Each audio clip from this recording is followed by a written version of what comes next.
Hello colleagues, my name is Sergeev Nikita. I was working together with Matthew and both of us are from the group number 7.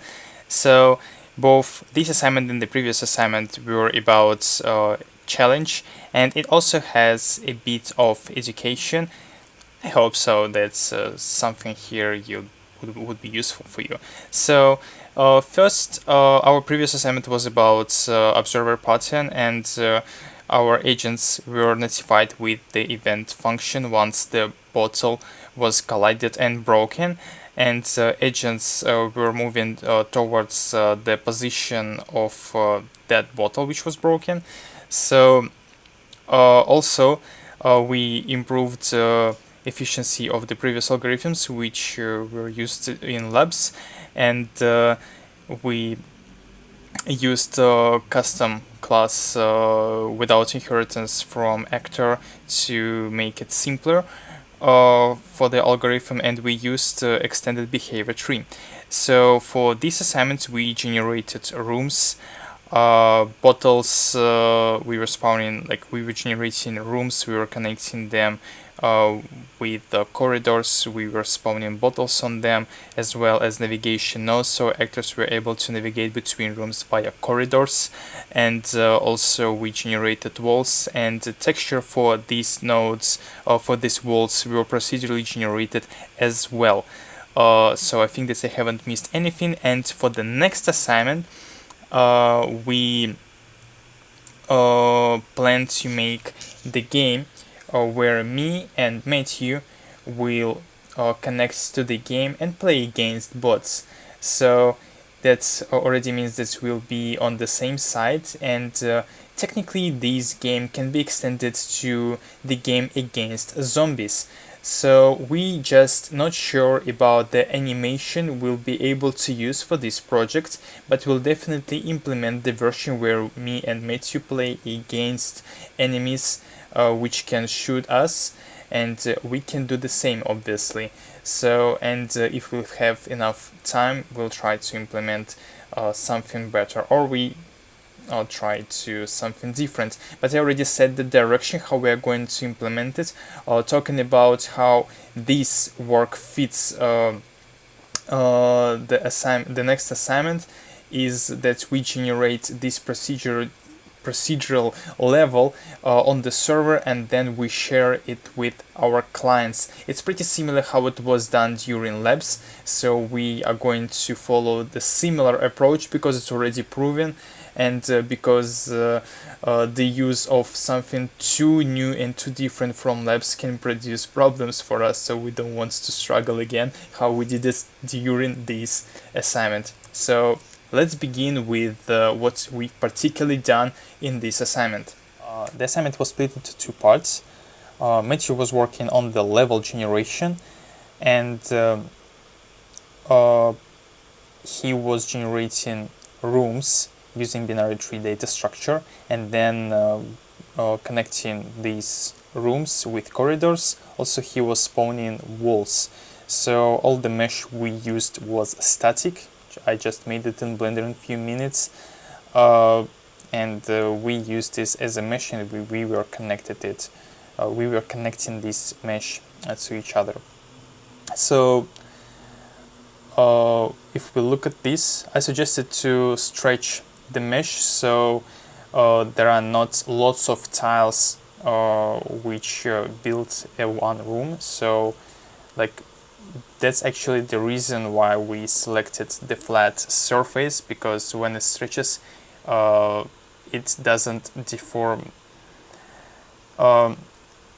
So my work was about the generation of navigation path for these agents, procedural navigation.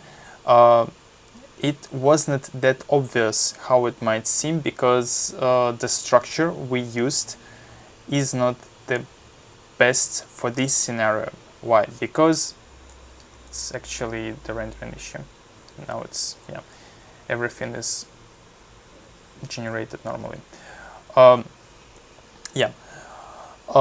The connection of nodes depends on the room centers, and it also depends on the connected corridors, but the connected corridors do not directly point to rooms, and that was the main challenge I faced, because when you generate rooms, first the problem of this data structure is that you generate more actors than you need, roughly twice as much.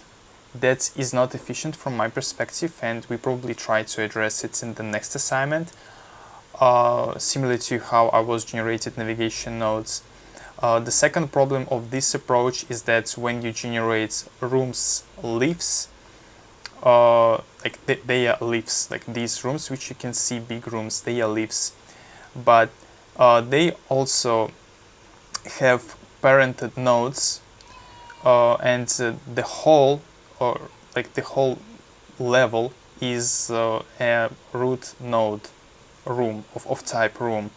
And the problem is when you connect the leaf nodes of like the leaf room nodes with each other, unfortunately the pointer is not pointing to the leaf rooms. It sometimes points to the room's upper, and it's not evident which particular room was connected via the corridor. That's why it was a challenge. That is why I was partly connecting the rooms via pointers and partly via the distance.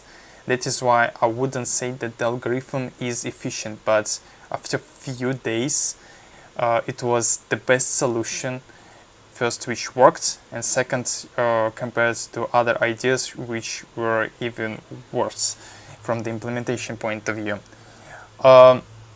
So second was the bottle generation. I was just simply using the position of each room, and within this room randomly I was dropping bottles.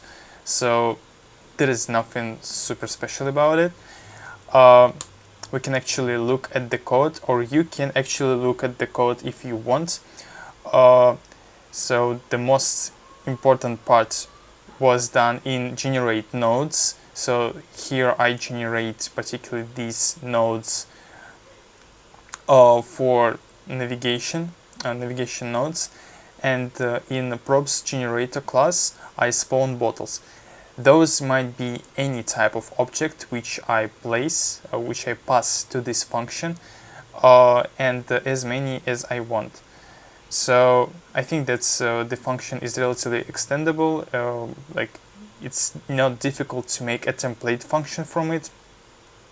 The last thing, which was also fun to try, is to create procedural textures for that simple mesh I've done.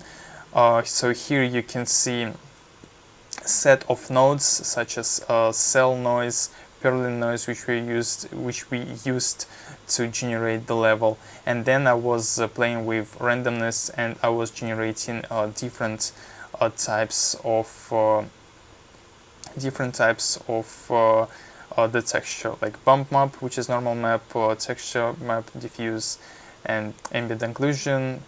And I didn't use metallic. I didn't generate procedurally metallic and roughness map. I just used a single color for both of them. It looked good enough to me. So, and I think that that's pretty all. The last thing is better to mention. In Unity, we used a special tool to reorder the order of mono behavior classes to be initialized. Here I found another example how it can be done.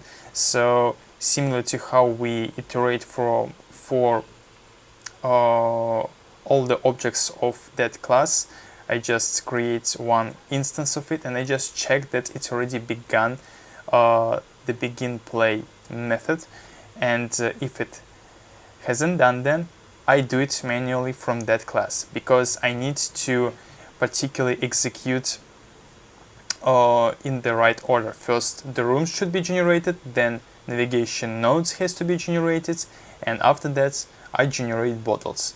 Okay, and at this stage I think that it's already all. If you have any questions, if you're interested even a bit in our project, you can go to the GitHub. I'll place the link in the description as well as here. So see you. Thank you for your attention. Bye.